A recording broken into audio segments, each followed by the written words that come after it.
ଆଜି ଯେହେତୁ ଶନିମାଳା ସାଧା ମାନେ ବିନା ପିଆଜ ରସୁଣର ଖାଇବା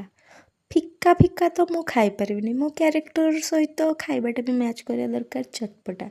ତ ମୁଁ ଆଜି ବନଉଛି ଛୋଲେ ମାନେ ଓଡ଼ିଆରେ କାବୁଲି ବୁଟ କଷା ବୁଟକୁ ମୁଁ ରାତିରୁ ପାଣିରେ ଭିଜେଇକି ରଖିଦେଇଥିଲି ତ ସକାଳୁ ତାକୁ କ'ଣ କଲି ପ୍ରେସର୍ କୁକର୍ରେ ପକାଇ ଧୋଇ ଧାଇ ତାକୁ ସେଥିରେ ଲୁଣ ହଳଦୀ ପକାଇକି ତାକୁ ପ୍ରେସର୍ ସିଟି ଦେଇଥିଲି ମେନ୍ ହେଲା ତା'ର ମସଲାରେ କ'ଣ ପକାଇବି 2ଟା ଟମାଟୋ ତାକୁ ଗାଧେଇ ପାଧେଇ ଭଲରେ ଚିକଣ କରିଦେଲି ତାକୁ କାଟିଦେଲି ବଳି ପକାଇଦେଲି ତାକୁ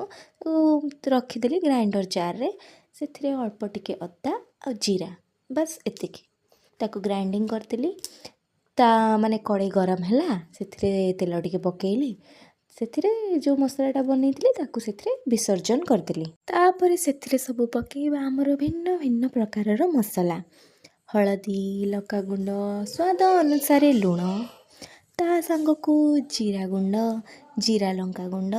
ଧନିଆ ପାଉଡ଼ର ଗରମ ମସଲା ଏଇସବୁ ମସଲାକୁ ପକାଇ ଦେଇକି ତାକୁ ଭଲରେ କଷେଇ ଦେବା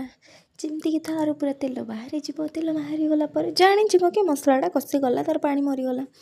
ଦେନ୍ ସେଇଥିରେ ପକାଇଦେବ ସେ ଯେଉଁ ସିଝା ହେଇଥିବା ଆମର କାବୁଲି ବୁଟକୁ ପକାଇ ଦେଇକି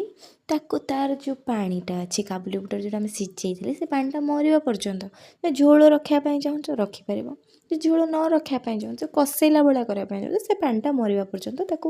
ଏପଟ ସେପଟ କରିବ ପିଠାପାତିଆରେ ଦେନ୍ ରେଡ଼ି ହେଇଗଲା ଆଗ ତୁମେ ରୁଟି ପରଟା ନାନ୍ କେଉଁଥିରେ ବି ଖାଇପାରିବ ଇଜି ଗୋଇଂ।